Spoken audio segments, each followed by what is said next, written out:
Hi everyone, NCERT problems कर रहे थे हम लोग इस चैप्टर के लिए और क्वेश्चन नंबर 3.12 तक हमने करा था। अब इसके आगे बढ़ें। Question number 3.13।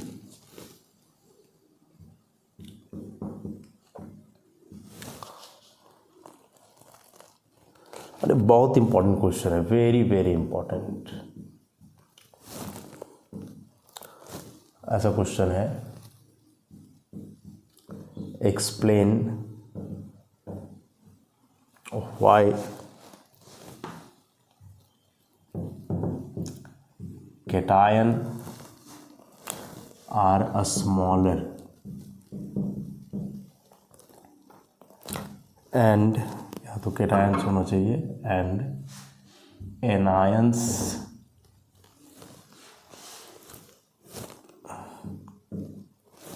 larger in radii than their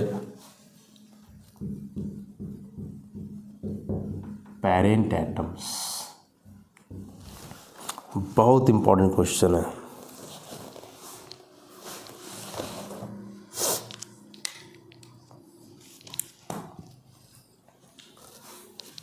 पूछ रहा है कि एक केटायन का साइज छोटा होता है जबकि एनायन का बड़ा होता है उसके एटम के तुलना में, तो ऐसा क्यों होता है, इसी को एक्सप्लेन करना है। क्या कि क्यों केटायन छोटे और एनायन बड़े होते हैं अपने एटम के तुलना में। तो इसको तो किए हम लोग पीछे चैप्टर करते वक्त, नोट्स में भी है, अभी हम लोग लिखते हैं।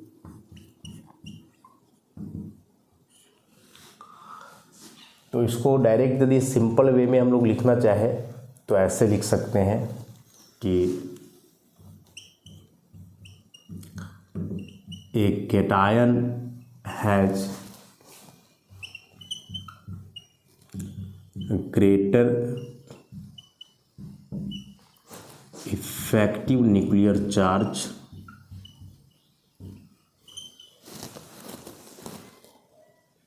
a cation has greater effective nuclear charge than its parent atom and therefore the valence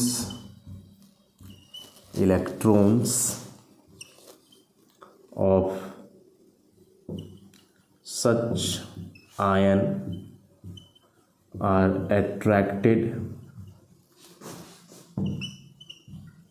more strongly than the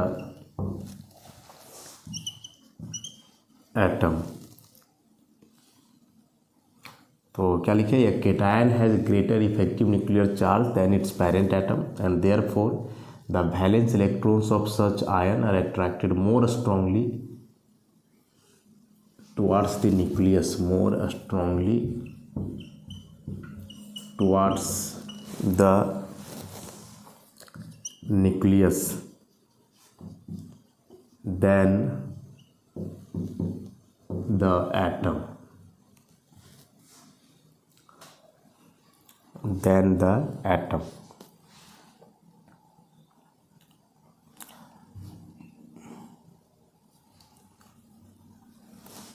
और इसमें क्या ऐड किया जा सकता है, एक cation has greater effective nuclear charge than its parent atom and therefore the valence electrons of such ion are attracted more strongly towards the nucleus than the atom.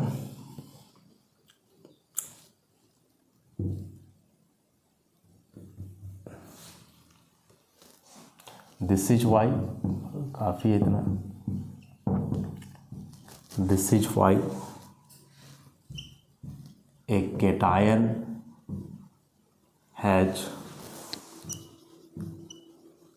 always a smaller radius than its parent atom। और example ज़रूर दोगे, बगैर example का नहीं होगा। जैसे magnesium, atomic number 12, 1s2, 2s2, 2p6, 3s2, ऐसा। यहाँ से इफेक्टिव न्यूक्लियर चार्ज या तो निकाल के दिखाओ, इलेक्ट्रॉनिक डिस्ट्रीब्यूशन भी दिखा सकते हो। तो जैसे हम इसके लिए शिल्डिंग कांस्टेंट निकालें, तो शिल्डिंग कांस्टेंट निकालने के लिए हमने स्लेटर रूल को पढ़ा है, और स्लेटर रूल तो काफ़ी पहले पढ़े थे, तो पता होना चाहिए इसमें कैसे कैलकुलेट किया जाता है।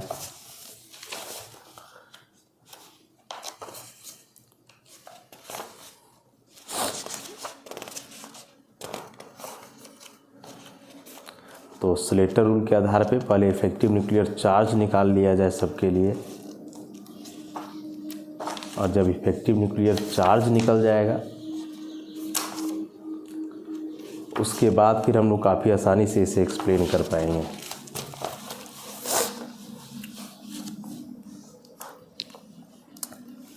तो उसके लिए इलेक्ट्रॉन को तो पहले हम लोग बांटते थे ना, ई हुआ ns इलेक्ट्रॉन, ई पूरा हो गया n-1 और ई हो गया n-2।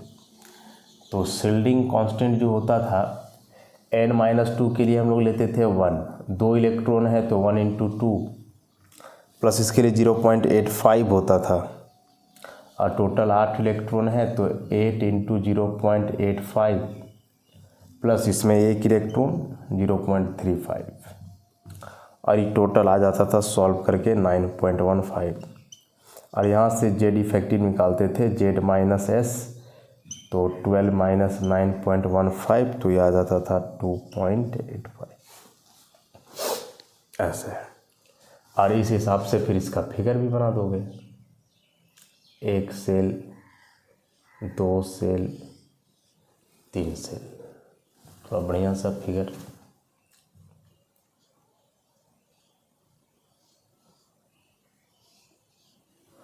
ऐसे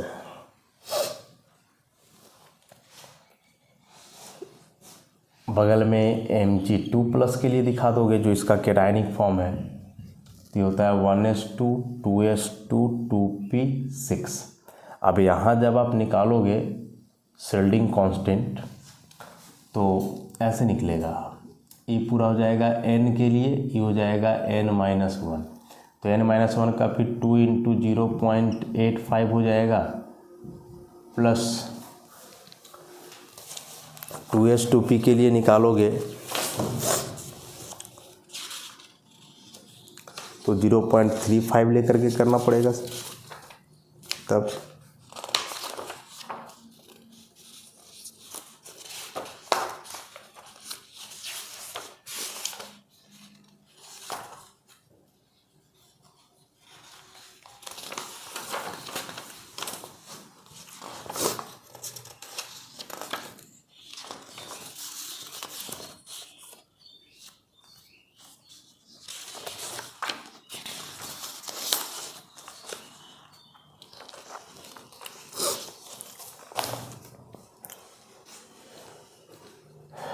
तो इसमें बाकी लेना होगा 7 × 0.35, और यहाँ से निकालोगे ये आ जाएगा 1.70 प्लस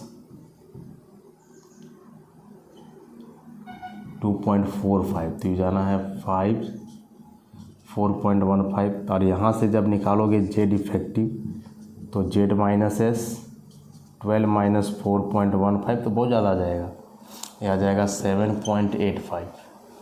तो यहाँ का इफेक्टिव न्यूक्लियर चार्ज 2.85 है, वहाँ का 7.85, बहुत ज़्यादा है। तो इस हिसाब से जो इसके वैलेंस सेल का इलेक्ट्रॉन का अट्रैक्शन होगा न्यूक्लियस की तरफ वो बहुत ज़्यादा होगा। एक तो नंबर ऑफ सेल भी कम हो जा रहा है, यहाँ 3 सेल है, वहाँ 2 ही सेल है, इफेक्टिव न्यूक्लियर चार्ज भी ज़्यादा है, तो साइज कम होगा। तो लिख देना कि this is a smaller size and this one is larger size. समझ रहे हो? तो ऐसे इतना करके दिखाते हो तो फिर यह बहुत कंप्लीट आंसर होगा, हाँ, वेरी कंप्लीट आंसर यदि ऐसे करके दिखाते हो। यह cation has greater effective nuclear charge than its parent atom and therefore the valence electron of such ion are attracted more strongly towards the nucleus than the atom. This is why a cation has always a smaller radius than its parent atom. एक चीज़ चाहो तो यहाँ add कर सकते हो कि यह cation has greater effective nuclear charge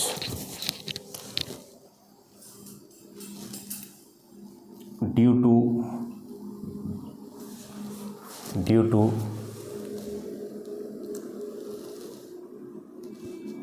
थोड़ा सा सेल का बात याद ऐड करें यदि हम लोग, due to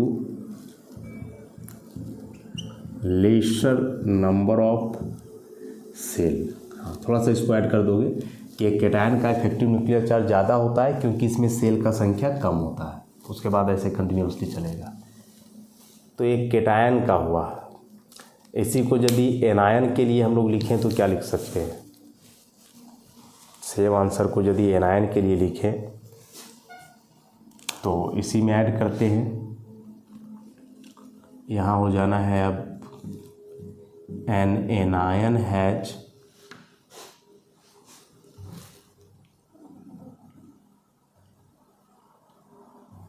laser effective nuclear charge, ये लिखने का ज़रूरत नहीं है। हाँ, due to greater number of electrons, इसको ऐड कर सकते हो कि an anion has lesser effective nuclear charge due to greater number of electrons than its parent atom and therefore the valence electrons of such ion are less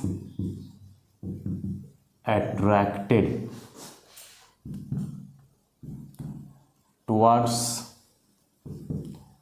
the nucleus and more repelled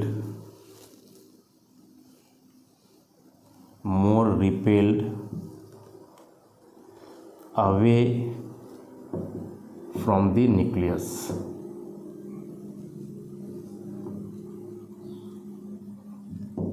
away from the nucleus, ऐसे करके कि an anion has lesser effective nuclear charge due to greater number of electrons than its parent atom and therefore the valence electrons of such ion are less attracted towards the nucleus and more repelled away from the nucleus.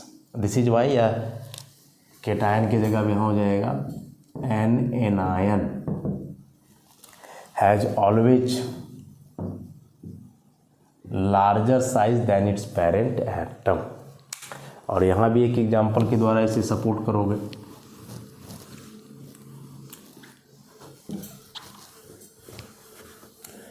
तो example में जैसे example तो देना ही होगा, oxygen ले रहे हैं, atomic number 8 है, 1s2 2s2 2p4, ऐसे शेल्डिंग कांस्टेंट निकालोगे 2 × 0.85 प्लस 5 × 0.35 हो जाएगा 1.70 1.75, तो हो जाएगा 3.45। तो यहाँ से इफेक्टिव न्यूक्लियर चार्ज निकलेगा Z-S 8 - 3.45, तो आ जाएगा 4.55। और वहीं फिर O डबल माइनस के लिए निकाल देना, तो इसके लिए हो जाएगा 1s2 2s2 2p6, S निकालोगे 2 × 0.85 और यहाँ बढ़ जाएंगे 2 इलेक्ट्रॉन्स, ये हो जाएगा 7 × 0.35, ये 1.70 प्लस 2.45, तो ये हो जाना है 4.15। और यहाँ से जब Z इफेक्टिव निकालोगे तो 8 - 4.15, तो ये 5.85।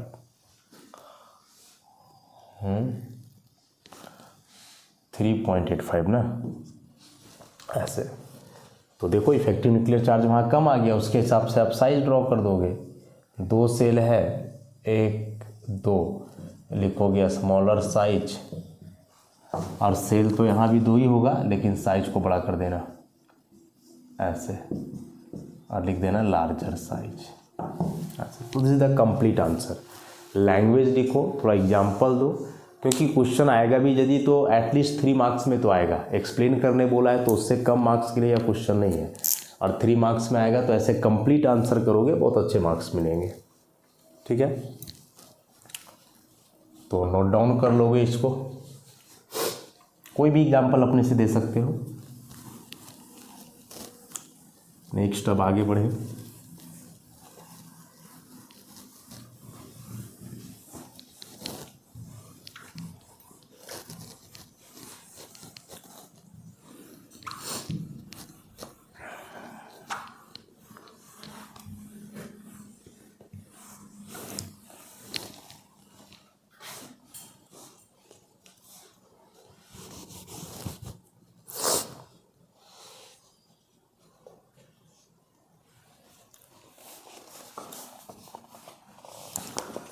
नेक्स्ट जो है इसमें question number 3.14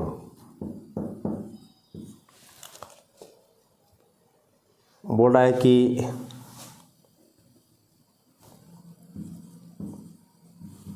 what is the significance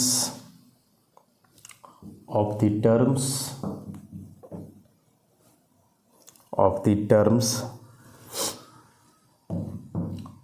isolated gaseous atom and ground state while defining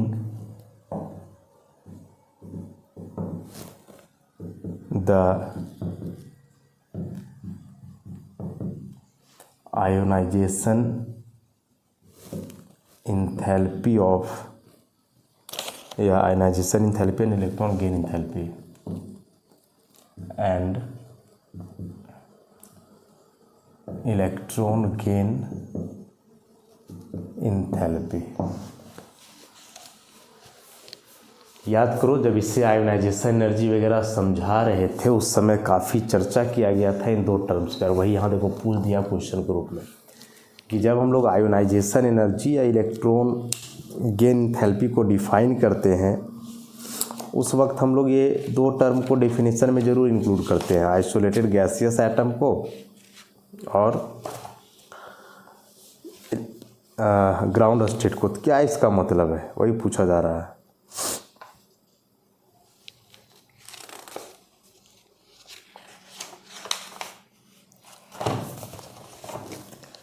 क्या मायने हो सकते हैं इसके लिए, तो एक्सप्लेन किया गया था वहाँ। आयोनाइजेशन एंथैल्पी का क्या डेफिनेशन हम लोग पढ़े थे कि the minimum amount of energy required to remove an electron from the outermost shell of an isolated gaseous atom in its ground state, कि कोई भी आइसोलेटेड गैसियस एटम का ग्राउंड स्टेट से एक इलेक्ट्रॉन मतलब जो आउटर मोस्ट इलेक्ट्रॉन है, जो मोस्ट लूजली बाउंड इलेक्ट्रॉन होता है, उसे निकालने में कम से कम जो एनर्जी लगेगा that energy is called ionisation energy. तो इसका मतलब क्या था, तो इसका मतलब है कि लैंग्वेज के फॉर्म में तो इसको लिख भी सकते हो कि when we supply energy to an element. सबसे पहला बात कि एनर्जी जो हम लोग सप्लाई करते हैं वो एक एलिमेंट को करते हैं, एटम को नहीं, क्योंकि an atom can't be isolated. एक एटम को आइसोलेट करना पॉसिबल नहीं है। वैसे आइसोलेट करना पॉसिबल नहीं करने का मतलब आइसोलेट करके उसको रखना पॉसिबल नहीं है। आइसोलेट तो कर सकते हो लेकिन आइसोलेट करके रखना उसको पॉसिबल नहीं होता है। So when energy supplied to an element its atoms get isolated and then get converted to gaseous state। So the energy required to isolate an atom from the element is called enthalpy of atomization, and the energy needed to convert this solid atom into gaseous atom is called sublimation energy। And now the energy required to remove an outermost electron from such an isolated gaseous atom is called ionization enthalpy। तो ionisation energy मतलब ठीक है, इसको ऐसे ही आप समझ करके चलो कि एक इलेक्ट्रॉन निकालने के लिए जो एनर्जी लगा, लेकिन जब किसी एटम को आप एनर्जी सप्लाई करोगे तो सबसे पहला बात कि एटम को नहीं करोगे, आप एलिमेंट को एनर्जी सप्लाई करोगे। अब उस एलिमेंट में कई एटम्स हैं जो एक दूसरे से जुड़े होते हैं, तो वह एनर्जी सबसे पहले क्या करेगा कि उस एलिमेंट के एटम्स के बीच का जो बॉन्ड है उसे ब्रेक करेगा, एटम को अलग करेगा। सबसे पहले आइसोलेशन होगा उसका। उसके बाद एनर्जी दे रहे हो तो वह यदि सॉलिड फॉर्म में है तो गैसेस फॉर्म में जाएगा, और तब जो एनर्जी है वह काम आएगा वहाँ इलेक्ट्रॉन को निकालने में। तो उस एनर्जी को जो कि लग रहा है इलेक्ट्रॉन को निकालने में, उसे हम कहेंगे आयोनाइजेशन, क्योंकि इसके पहले जो दो प्रोसेस हुआ है उसमें तो एक सब्लिमेशन हुआ और दूसरा एटोमाइजेशन वाला एनर्जी लगा, ऐसा। इसीलिए आइसोलेटेड गैसियस एटम होना ज़रूरी है, और इसका मतलब हम बता दिए कि एक अलग सा एटम जो गैसियस फॉर्म में है। और ग्राउंड स्टेट इसलिए क्योंकि इलेक्ट्रॉन जब ग्राउंड स्टेट में हो तभी स्टेबल होता है, और वहीं से उस इलेक्ट्रॉन को निकालना जनरली है, क्योंकि वही इलेक्ट्रॉन जब एक्साइटेड स्टेट में रहेगा तो हम लोग जानते हैं कि एक तो एक्साइटेड स्टेट में इलेक्ट्रॉन स्टेबल कम है और वहाँ से एनर्जी कम लगेगा, तो वैरी कर जाएगा। एक ही एटम से इलेक्ट्रॉन को ग्राउंड स्टेट से निकालो और उसी इलेक्ट्रॉन को एक्साइटेड स्टेट से निकालो, तो एक्साइटेड स्टेट से निकालने में एनर्जी क्या लगेगा, कम, ग्राउंड स्टेट से ज़्यादा। तो खैर ऐसे क्वेश्चंस पूछे नहीं जाएंगे एग्जाम में, लेकिन मतलब जो था वो लोग समझ गए कि आइसोलेटेड गैसियस फॉर्म में होना ज़रूरी है, और ग्राउंड स्टेट कंसीडर करते हैं क्योंकि ग्राउंड स्टेट नहीं लोगे, एक्साइटेड स्टेट वगैरह जाएगा तो फिर एनर्जी का वहाँ चक्कर आएगा, एनर्जी चेंज करेगा, बदलेगा, अलग होगा।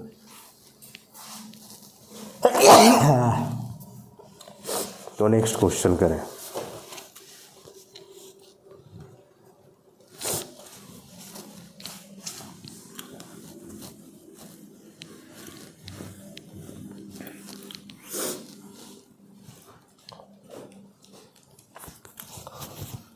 क्वेश्चन नंबर 3.15 है,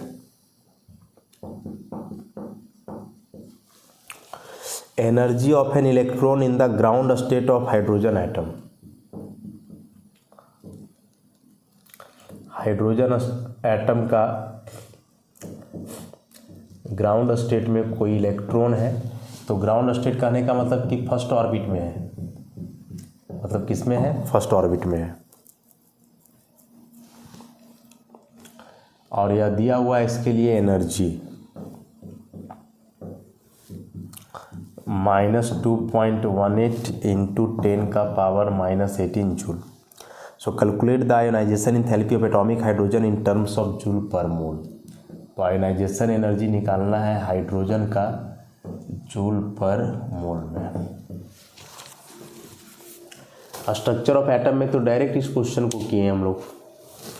क्या क्वेश्चन है, हाइड्रोजन एटम का ग्राउंड स्टेट में कोई इलेक्ट्रॉन है, तो ग्राउंड स्टेट में मतलब कि फर्स्ट ऑर्बिट में है, और उस फर्स्ट ऑर्बिट में इलेक्ट्रॉन का एनर्जी है -2.18 इंटू 10⁻⁻18 जूल। तो बताना है कि इस हाइड्रोजन एटम का आयोनाइजेशन एनर्जी क्या होगा, मतलब वह जो इलेक्ट्रॉन फर्स्ट ऑर्बिट में है उसे एटम से बाहर निकालने में एनर्जी क्या लगेगा, और वह जूल पर मोल में निकालना है। तो सबसे पहला बात कि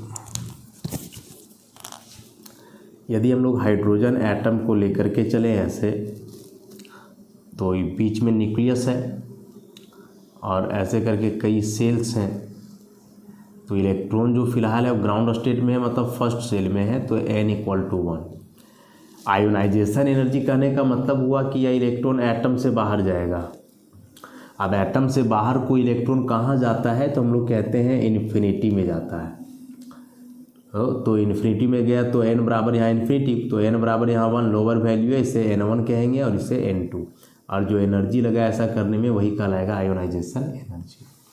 तो अब यहाँ से आयोनाइजेशन एनर्जी का हो जाएगा formula, energy of infinity orbit minus energy of first orbit, ऐसा। अब इसके लिए अब डायरेक्ट यहाँ पुट कर दो। इन्फिनिटी बनाने के लिए इसको ऐसे लिखोगे -2.18 इंटू 10⁻⁻18, और इन्फिनिटी कहने का मतलब कि जो एनर्जी का मेन फार्मूला होता है वो ऐसे होता है -2.18 इंटू 10⁻⁻18 इंटू Z²/n²।